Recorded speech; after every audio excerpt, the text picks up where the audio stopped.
miles per gallon and to keep the air clean. And we're going to get into a lot more of how the manufacturers do that and why they do all of that stuff. But first we want to talk about hydrogen in the form that it comes out here. Hydrogen, H2, that you see about in the air, hydrogen dioxide or diatomic hydrogen. I hope I don't lose half the audience out here talking about this here. It's not chemistry. It is chemistry when we talk about hydrogen. But hydrogen has just one little electron and one proton in it. And it likes to travel in pairs. So instead of having just one hydrogen atom floating around out here, you actually have two hydrogen atoms hooked together. They like to pal around like that. And they'll stay palled around until some force comes along and pulls them apart from each other. So what we do with hydrogen on demand... Well, must mention as well that sometimes they pal around this way, and sometimes they pal around that way. They like to spin differently. That's true. There's different types of hydrogen. That's one thing that the average layperson doesn't know. Well, we're talking but to the that's another show, another time. We're talking to the average lay people out here. We want to try and keep it as simple as we can for everybody, yet give you all of the information that you need. But basically, if we boil things down, and you can go into extreme detail as far as the subatomic particles in hydrogen go, the spin of the electrons around the atoms, the actual spin of the protons inside. So there's a lot to get into there, and I'd advise you to go to college and study this stuff. But we're not going to be talking about that right now today on the air. In fact, we may never get that deep into it all, but you never know. Week to week, because you really don't need to. Yeah, you really don't need to. Exactly right, Ed. So basically, when you take water, you can stick a positive wire and a negative wire inside of a jar of water. Hook them up to a battery, and you'll see little bubbles forming on each one of the wires. Well, the positive terminal, you're going to see a certain amount of bubbles there. You're going to see that's going to actually be oxygen bubbles on your positive wire. And then on the negative wire, you're going to see twice as many bubbles over there, and that's going to be the bubbles of hydrogen. Those are going to be the hydrogen atoms that migrate that way. When you stick these two wires inside the water, that process is called electrolysis. It separates water into hydrogen and oxygen. It's two component gases. All right? So now, but we have H2 and we have O2 separated inside of those things. Well, a long time ago, about 200 and some odd years ago, 200? No, 1800, yeah. Way back when. Way back when. A guy by the name of Sir William Nicholson took Enzio Volta's battery from Italy. He made that there. He took it was called, what's that called? Voltaic cell is what he called. Volta, voltaic cell. Made a voltaic cell and wrote about it. William Nicholson up in England in the electrochemistry department over in Oxford. I'm sorry, that was Eton. He was in, Cambridge University is where that was. Up in Cambridge University, he said, okay, I'm going to try this. He tried it, saw absolutely he could take water and split it into hydrogen and oxygen.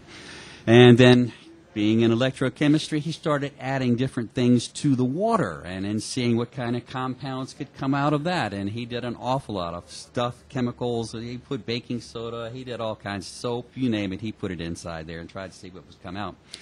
Well, after years and years of experimenting, and he wrote about all of this stuff, so they call him today the father of electrolysis because he sort of coined the term and everything else. Actually, what he was doing is discovering a process we today call hydrolysis. And what we do is, instead of sticking wires down into water, we take plates. Stainless steel plates, and we put a charge on those stainless steel plates, and then we put water in between them. We fill them up, immerse them in water, actually. Then we apply a current to them, a positive and a negative current, just right from your car battery that's sitting out there. Now, water by itself, especially distilled water, which we use in these systems here, is not a very good conductor of electricity. So we put in an electrolyte, and this eases the flow of electrons between the plates, and it allows the water to separate into hydrogen and oxygen with much less power applied to it.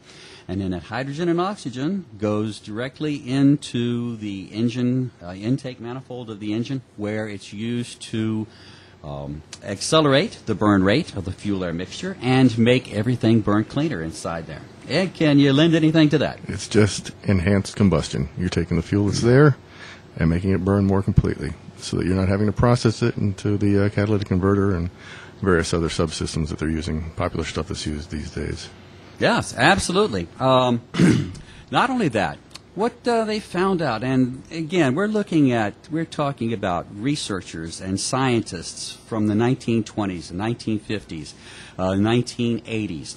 What they found is that inside your engine, okay, imagine this, inside the engine, when you have the 4 strokes inside your engine, you have your first stroke is the intake. That's where the piston goes down in the cylinder and it sucks the air and the gasoline inside there, goes down to the bottom of the cylinder. The intake valve closes. Now the piston travels back up in the cylinder, begins compressing the air inside there. At about 10, 11 degrees, 4 degrees before the piston reaches the top, something called top dead center. Okay, before the piston reaches the top, the fuel injectors squirt gasoline inside the cylinder right there and starts the spark plug sparking. Well, now that spark is going to hit hot air and gasoline, and it's going to start a little fire inside there. And the fire is not burning so fast on that particular level. We're talking molecular level here. The fire's not burning so fast, but as the piston continues compressing that mixture, and it comes up to the very top of the cylinder right there, something called top dead center.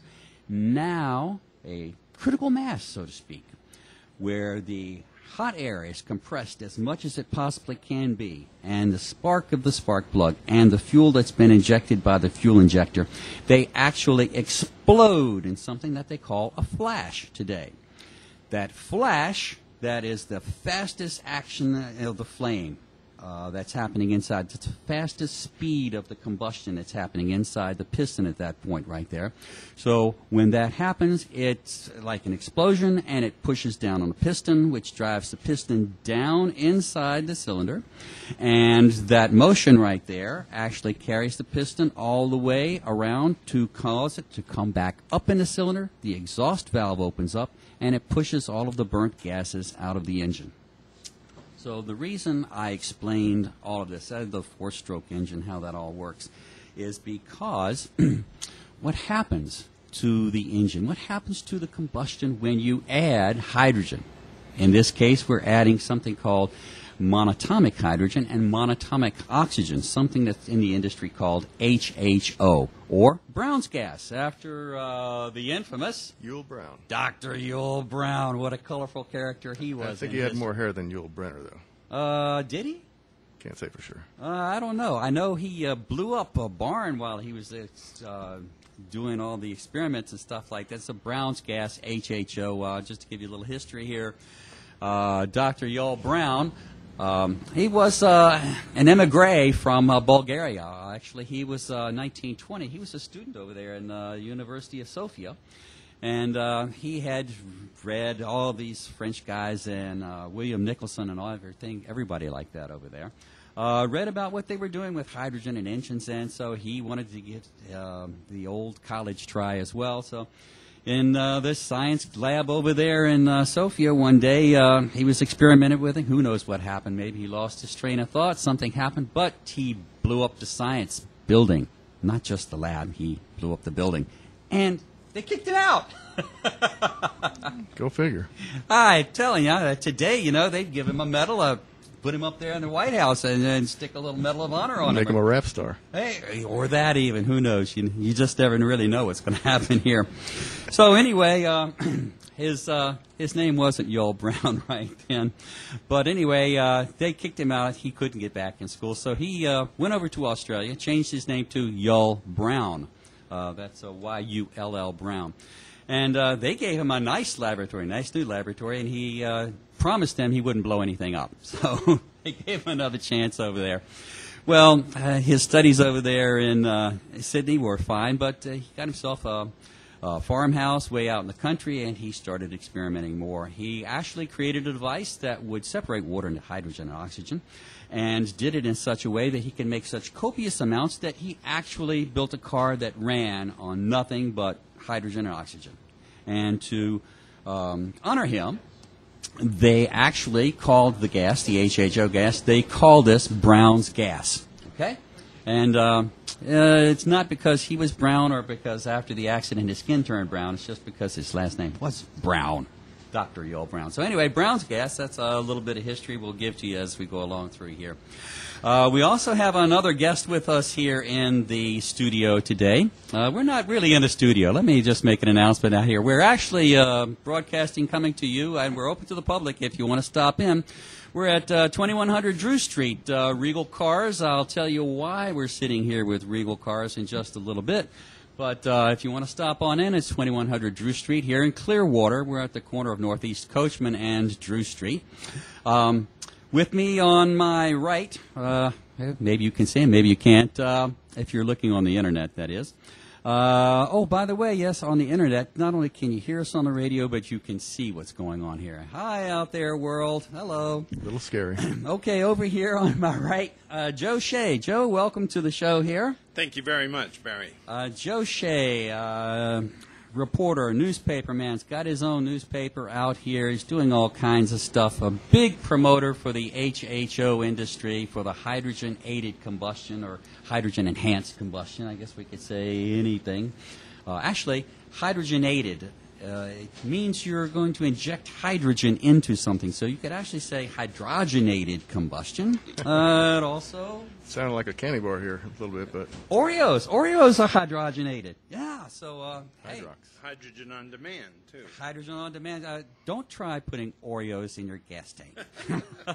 I would not do that. You want to try it, probably get a little closer. So, anyway, Joe, welcome here. Thanks for coming. Thank you very much, Barry. I unfortunately went to Old Coachman Road in Drew and circled around a few times before I found it. So that's okay. We're on for an entire hour. Oh, well, you know, it's going to go very fast. I heard the show on my way up here, and as always, it was a delight to hear Ed Grimm. He knows so much about this industry, and you are, as you say, a true guru who does know probably even more than Ed. I can't really say that, but you sure know a mountain of stuff. We can scale cerebral matter here. Let me go get those boxing gloves over in the corner here. Survivor. But what I know, I've learned from the HHO Games and Exposition, having some of the greatest inventors in the industry at the games. They're this year, November 11 to 13 at University Parkway and US 41 in Sarasota at the corner at the Classic Car Museum there. Great venue. Yeah, it is. It's a perfect place for the games. But over the course of the past 8 games, I've learned quite a bit about hydrogen too. Not as much as either of you, but I'm trying to my best to catch up. Well, listen to the show, Joe. I surely will. You and everybody else out here. Actually, Joe has just been fantastic in the community out here, promoting HHO, or hydrogen as we call it, hydroxygen, hydrogen, hydroxy gas, or hydroxygen, I think, are the real chemical names for this. Oxyhydrogen. Oxyhydrogen. There's another thing out there as well. Do not put Oreo cookies in your gas tank. But anyway, Joe has been just instrumental in organizing the people all around the entire state of Florida once a year. In fact, this year it's twice a year now because we have one. It's usually been twice a year. It's been as often as 3 times a year. Wow. Okay. And you can find out all about it at hhogames.com, Games, hhogames.com. Was that hhogames.com? How'd you figure that? I don't know. I had an itch. Good guess, Barry. I've got a piece of tape on my left hand right here with it all written down on the side of that. I see. Boy, the tricks of the trade. Skin color. You got to be clever on radio.